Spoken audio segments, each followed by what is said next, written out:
Mwadventista yoyote, Mkristo yoyote ambaye ameamua kujiunga na kanisa hili la Mungu ni mwanajeshi wa upande wa Mungu. Tupo katika vita, na vita yetu uzuri wake tunafahamu kabisa kwamba tutashinda. Wapendwa, sisi ni wanajeshi wa Kristo.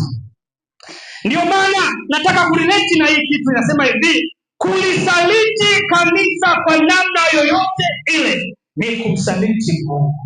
Sisi ni wanajeshi tunaopaswa kwenda kuhubiri Injili.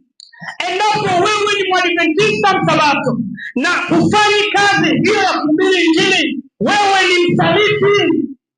Umetusaliti sisi wanajeshi wenzako. Haitoshi tu, umemsaliti mkuu wa majeshi ambaye ni malaika Gabriel. Haitoshi, umemsaliti amri jeshi mkuu Yesu Kristo. Wapendwa, hatupasi kusalitiana katika safari hii. Kanisa hili la Mungu lipo kwa ajili ya uinjilisti. Kanisa hili la Mungu lipo kwa ajili ya kuhubiri Injili. Wapendwa, tusiwe wasaliti. Tufanye kazi ya Mungu.